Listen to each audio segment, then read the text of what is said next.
Welcome to Synced on Air. I'm your host, Angelique Robb, and today I have Mizraim Mata from The Greenery. Welcome, Mizraim. How are you? I'm doing fine, Angelique. Thank you for the invitation, and I'm glad to be here with Awesome.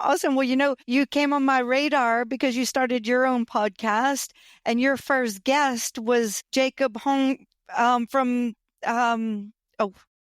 Woodlands from Woodlands. Chicago. I know, it just Yeah, escaped my mind. We just showed off one of their projects recently, and I really. met him at Elevate for the first time. We talked on the phone, but I'd never met him in person. But I was like, I have to know this person too.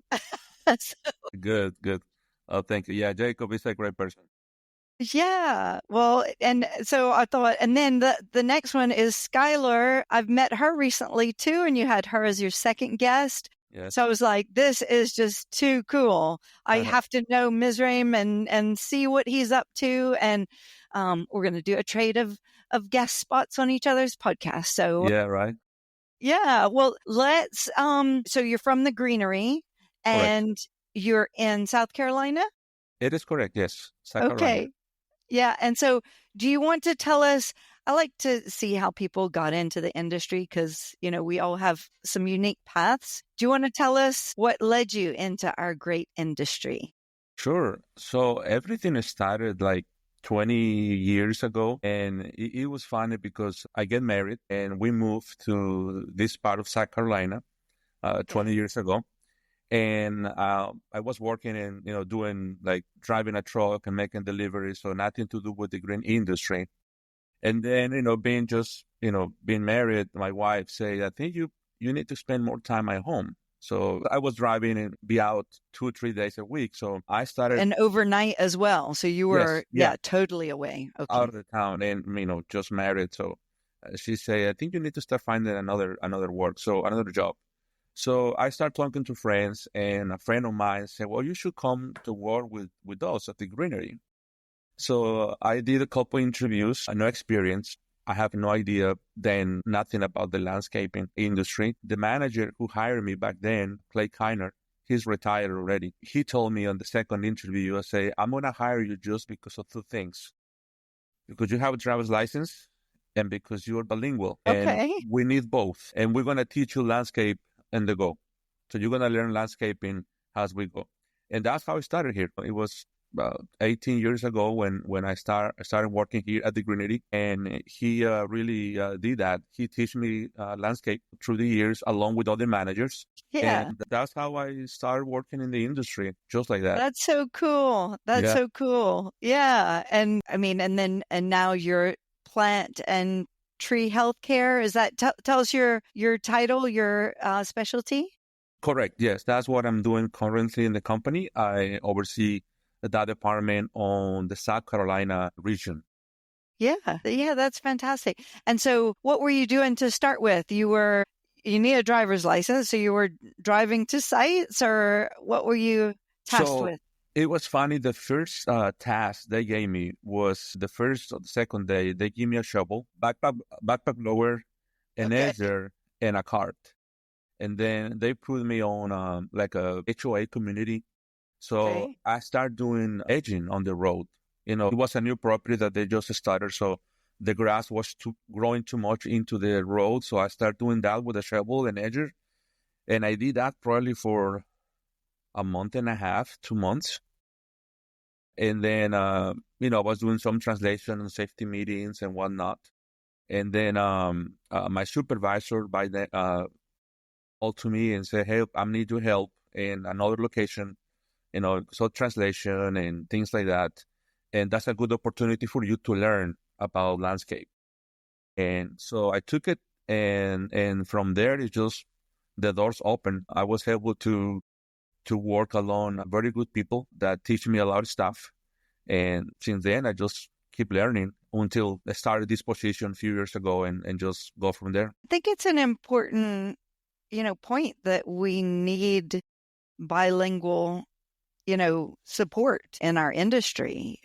What have you noticed being that, that in between? What do we miss out from each other? Well, I think now is better. Remember back then, like I'm talking about 2006, 2007. I mean, that was a really a need for the industry. Okay. I mean, I remember back then, and the company probably were only 2 or 3 people that were able to translate in Spanish because that was kind of the need, right? I know maybe some of Yeah. the companies have another need of language, but for us that was the need. But now I think is better. I remember when I started going to these trade shows and educational seminars, I was the only Hispanic. And Okay. yeah, and I mean, honestly, I feel weird because, there was nobody else there. So I was trying to talk and make friends and networking. But honestly, I mean, English is not my first language. So, Yeah. I try to do my best to connect with people, but it wasn't that easy. Nowadays, I mean, I go to trade shows, to seminars here in South Carolina, Florida, North Carolina, and it feels more More better welcoming. to see more Hispanics and other people, right, from other countries as well. Well, I think that's it. No matter what your background, if you're the only person that's different, it feels strange. Yeah. I mean, I could say that for being a woman, with working with mostly men. It's like, okay, there's just it's just not as, yeah, it Yeah, feels a bit weird, you you know? understand. Yeah, yeah. Well, and so that's you've seen quite a progression then. And do you think, are you seeing more native English speakers learning some Spanish and you're seeing native people speaking English, or more It is a bilingual mix. people in general? It is a mix. Okay. I can tell you, and probably this happened 4 years ago here in the company. We were in a meeting. I don't remember if it was a safety meeting or something like that. And our president showed up to that meeting. And then when it was his turn to start talking to the group, he started talking in Spanish. And like nobody knew that. Nobody knew that he was taking So lessons. cool. And let me tell you, later I send an email to him and I say, you didn't know, what kind of impact you made and the employees, because nobody talked about the meeting after. Everyone was talking about, do you know? I mean, he was talking in Spanish. It's like, so that really, so Made a huge impact. it is, yeah. And it is a mix, people understanding that it is a necessity to communicate better and not depend on translation on an app or somebody else. Because even myself, no, I mean, being a translator, sometimes I'm trying to do my best, but I always say this to the person that I'm going to be translating. I say I'm going to do my best, but just it's not going to be the same because you miss that feeling of the one-on-one talking to another person. Yeah. Well, because there are different words that you use that um like literally translate to the same thing, but they mean something different in your mind, or Exactly. in a Yeah. feeling. Um yeah. And many people don't know this, but like even for example, I'm from Mexico, but even in Mexico, we speak Spanish, right? But depending where part of Mexico you are, central, Different north, dialects. it is different. Yeah. So we may use different words, different expressions, and it's only one country. Now, if we start going south, Central America or South America, 100% different way of talking the same language. It's a lot Well, of and factors to keep in Spain mind. is totally different too, Exactly. like Yeah. it's Yeah. still Spanish. Yeah. So, but it's the same thing if you look at English. If you were talking to a Texan Right. versus a New Yorkan, Right. Yeah. it would sound very different and you may Sure. not understand. Well, 100%. so I've lived in Scotland for 20 years, and it's funny, yeah, they say we're divided by a common language, like, because in the UK it's English, but Right. there's certain words that I still use today that I'm like, that's not the right word. Everybody's looking at me like I'm crazy. Yeah, I know. I understand. It happens. It happens. But communication is so important, and I think especially in our industry, we have a really complicated industry because of the weather, outside forces that we have to deal with. Like, traffic, clients, people all around. It's a very sociable, industry, I think you could say, with It is, the rest of the world. Um, Communication could really impact us. Yeah. for Well, sure. yeah, it's great that you've seen such an impact at the greenery. So is that something that you would recommend, that we all need to learn as many languages as possible so we can communicate better? Or is I it? mean, if it is the need in your company, why not? Yeah. I mean, even outside the industry, just be able to communicate with people better, it makes a huge impact. I mean, even for in my case, an Hispanic person, right? If I go to Utah, for example, for vacation, and I went to a town where the Hispanic population is not that much, but when they realize that I can communicate to them in English with no problem, either to order food or something like that, well, that break the wall and the barrier, and then Yes. it is just open communication. So if there is the need, I think companies and managers and leaders should be able to communicate better, because you're going to get better results, right? If you Yeah. communicate with your teams better, 100% you're going to get better results. And obviously, whatever you're doing in your company is going to be better. Yeah. Yeah. One of the things, I guess, that I often say is that, there's all these like disciplines in our industry. And I've seen it in the company that I ran in Scotland, is like the hardest parts are not in your discipline. Let's say you're a designer. They're actually not in that discipline. They're when you have to cross over and explain your work to whoever you're handing it off to, Exactly. whether it's plant installers, construction, maintenance. It's almost like a translation that needs to happen, because with the people that you've been trained the same way, you all understand each other Yeah, in the construction world or in the maintenance world or in horticulture only. It's different words that you use to describe the same thing, almost exactly. like another language. Yeah, And that's what I've found, is that we all need to listen better. And that's even in the same language, much less you do two or three different languages. yeah. It's complicated, but I think it also makes it rewarding when you figure out how to do it better too.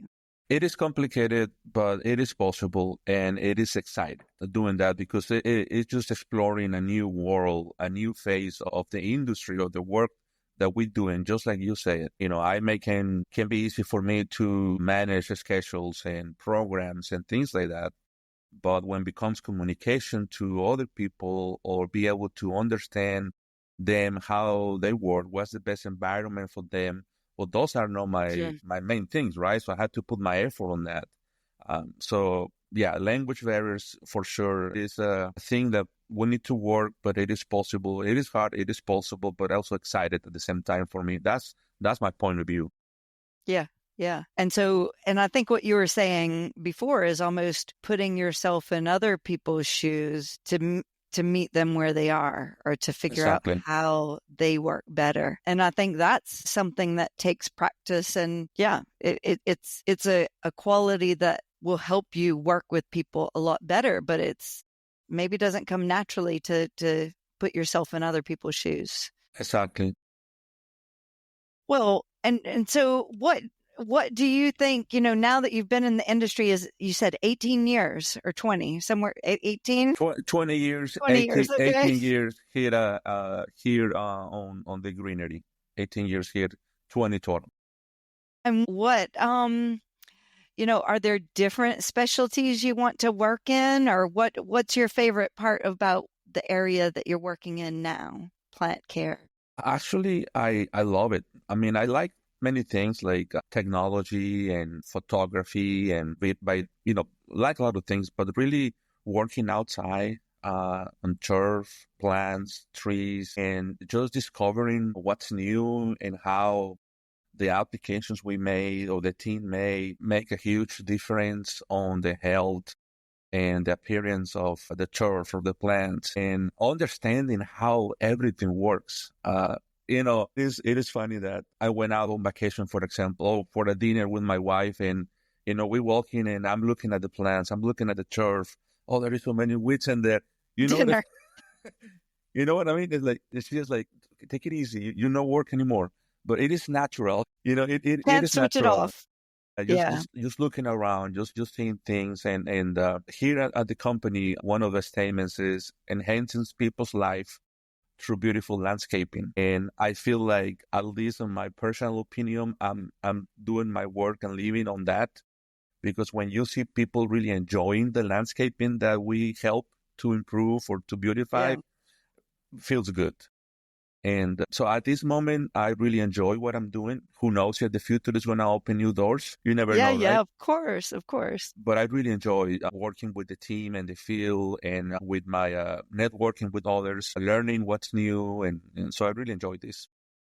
Speaking of what's new, is there something that you're either doing or using, or that you've that's new that you want to talk about? You mean on the field? Yeah, sure. So, It could be computerized too. I mean, anything.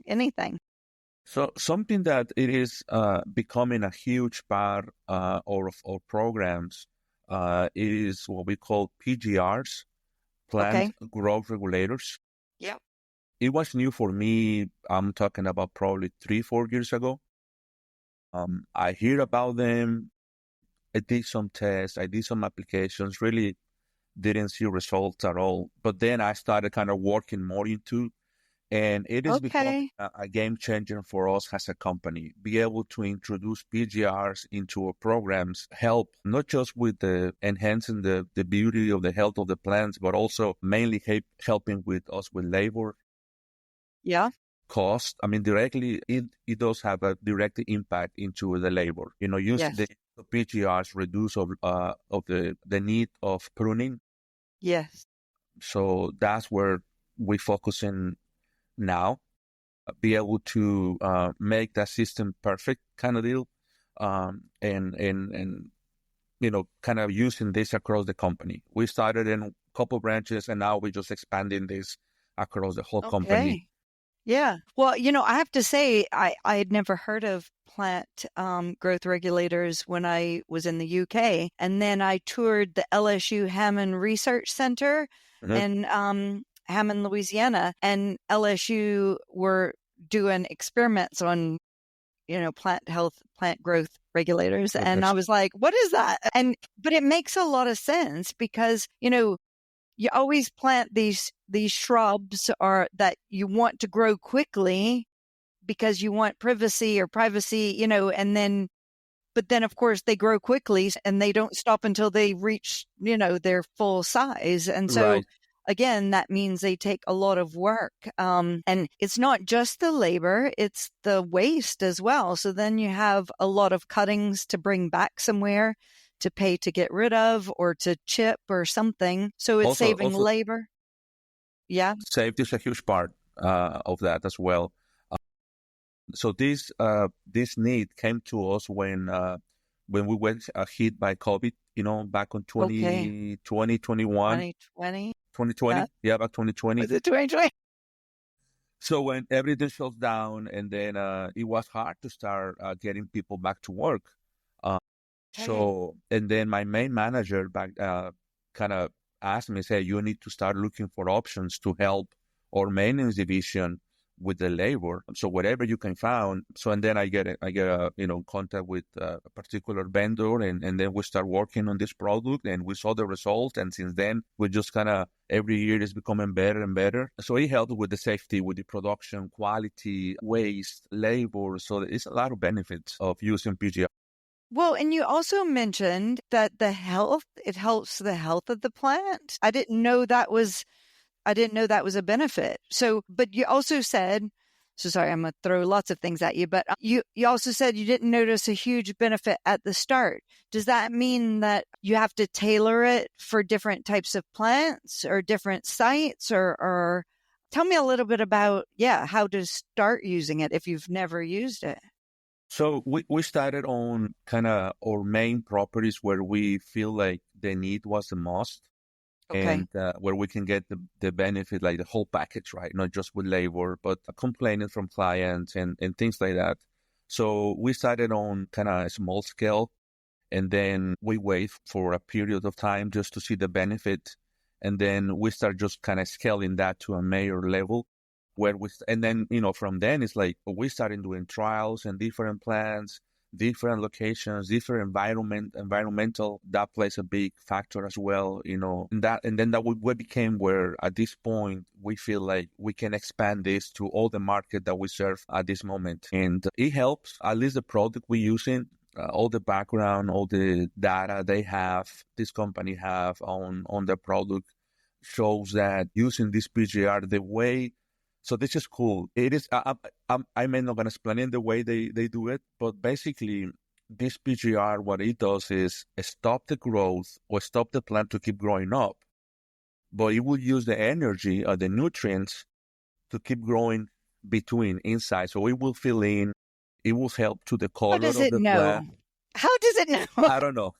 I don't I'm know. not that person, the right person to answer that. I can direct you to the persons, but But you've seen it work. I oh mean, yeah, yeah, 100%. I mean, I that's remember cool. 3 years ago, 2 years ago, I get a call from one of my managers, and he said, "Hey, you have to come and look this." So I went back and looked at property, and so the president of the board of that community reached out to him, and this is a retirement community, right? So people, especially during the spring and summertime, families come to this area to visit their families, right? Yeah. Grandparents, etc. So they have a bunch of azaleas everywhere. Well, after using this growth regulator, after one season, the next year, the next spring, those azaleas bloom like crazy. What? And they say like in 30 years, they never saw those azaleas blooming like that. And people were super happy taking pictures on those Well, because azaleas. azaleas do like just how they naturally are kind of leggy and Exactly. sparse. But I mean, My goodness. Yeah, I'm gonna show you some pictures later, but it is incredible. I mean, it just wow! It's the first time I saw Yeah. an azalea. I mean, literally, it was hard for you to see a green tissue. Everything was just a color. Yeah, yeah. I'm not lying. Yeah. So That is it is cool. impressive. Yeah, it is impressive, and other things, right? Well, Other benefits. and I guess I wouldn't have thought because azaleas, well, see that, the example that I gave earlier was more, I was thinking of ligustrums and privet and things like that, but like hedging plants. But I would have not thought about azaleas because they don't seem to grow very quickly. So I wouldn't have thought to use a plant growth regulator. And that was, I mean, your sentence is correct. We use in all these plants, ligastrums, parvenius, boxwoods. Yeah. In that situation in particular, if I can say there was a mistake from the technician that Yeah. he just went out and He started just did it spraying. all. Yeah, he just sprayed everything. But hey, it just Then turns it, out it was beautiful. Um, yeah. so even that we don't treat azaleas across the board, and specific properties where we know that's going to create an impact to the Yeah. client, we spray them just to create that scenario on that property. That is cool. Okay. Gosh, I've learned so much. Thank you. You're welcome.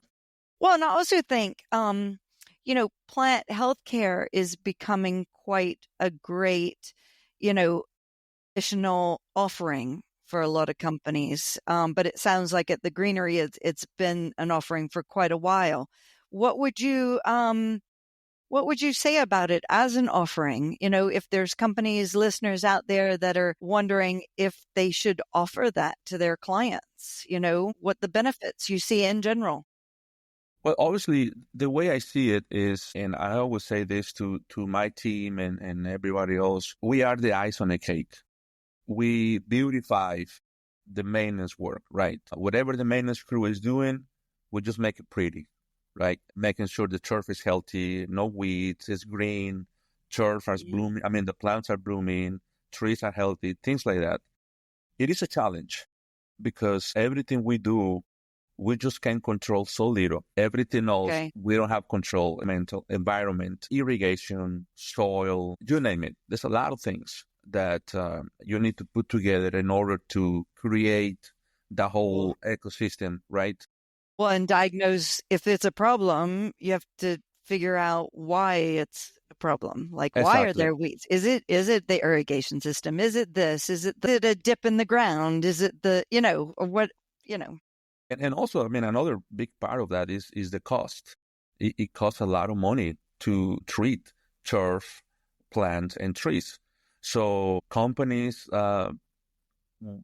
we need to play smart and do the best we can to provide the best product, but also at the same time, we cannot just throw the house out of the window, right? We need to be smart on using the money in the best way possible.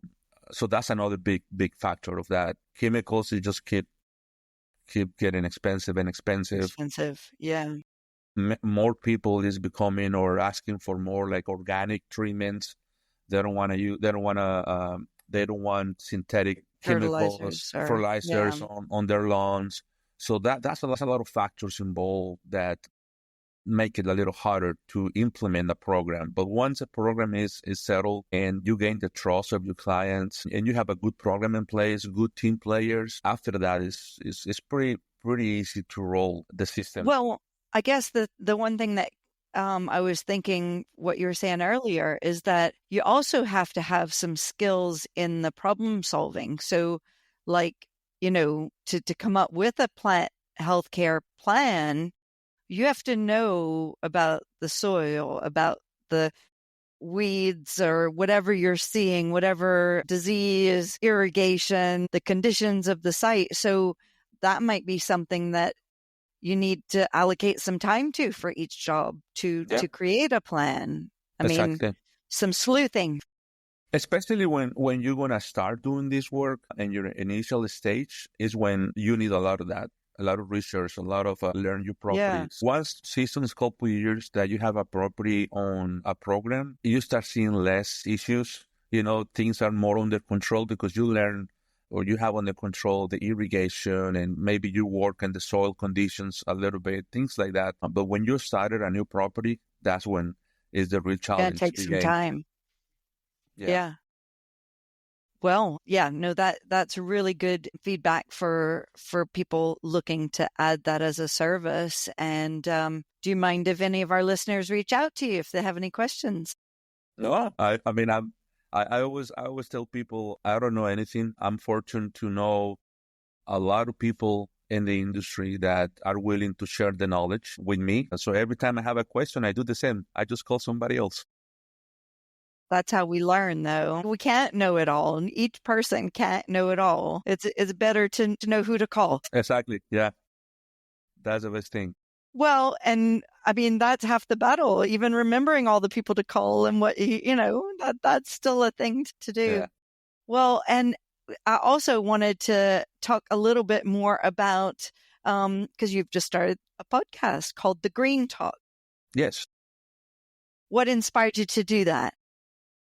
Well, there is so many things, but I will say I learned through the years that making connections help you to become better person, a better player on the industry. So I just want to be able to create some kind of uh, route or bridge, to connect people. Like you say, I just so far I have 2 episodes and so many people reach out to me and say, oh, it's great that you talked to Jacob or to Skyler and, just create that connection.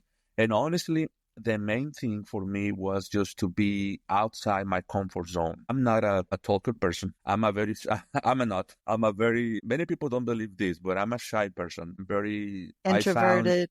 Yeah, I found hard time when I have to talk to somebody else, especially if I don't know the person. I just, I have to push myself to go and talk and start a conversation. And so for me, there was like, okay, if I can do this, I can do more stuff that is still on my to-do list that I'm thinking about it. And I was thinking about doing the podcast for probably 3 years. Oh, Yeah, my wife get mad at me. I think that was last year probably because I bought a because bunch you of talk equipment. about it I and you bought didn't. Go No, ahead. she get mad because I bought a bunch of equipment, lights and microphones and a new computer and I started getting and then I did nothing. And then it was like, you spend all this money and and she was right. But this year I said, well, I'm not gonna think, I'm just gonna do it. And I started the opposite. I started calling people. Jacob was the first person and Oh, he said yes right away.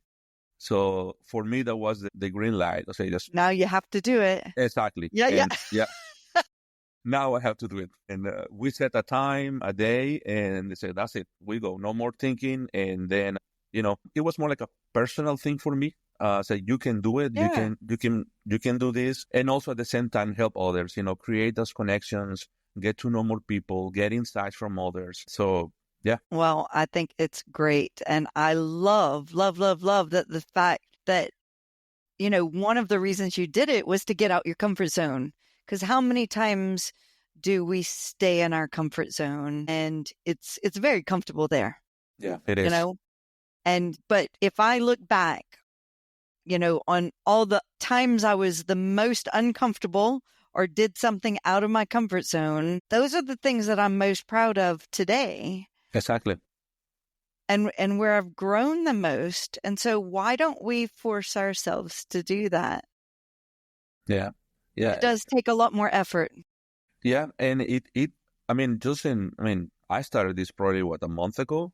And it already gave me the courage to do more stuff. I reached out to people that I was willing to reach out just to connect and not offer them things, but like, hey, you think about these things, we can get together and create something and just be able to get a positive response from them.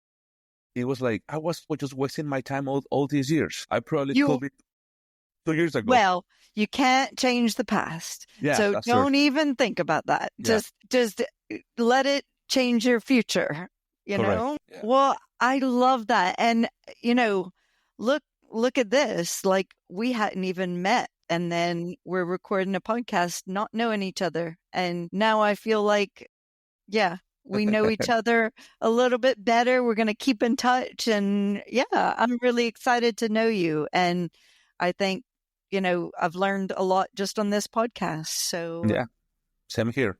I had the same feeling. thank you, Mizraim. I think, yeah, only good things will come from you doing that and pushing yourself out of your comfort zone. Thank you. Thank you. Appreciate it. Well, awesome. Well, we'll have to have you back in a few months and see how all your podcasting is going and how we can help you get the word out more. So thank you so much for being on our podcast. And I look forward to being on yours too. Sure. Thank you for the invitation, Angelique. Appreciate it. And yeah, we want to stay in touch. And I'm going to be more than happy to have you in one of my episodes on my podcast. Yes. Thanks. Thanks. All right. Well, everyone, that's Mizraim Mata from The Greenery in South Carolina. And yeah, thanks for being on.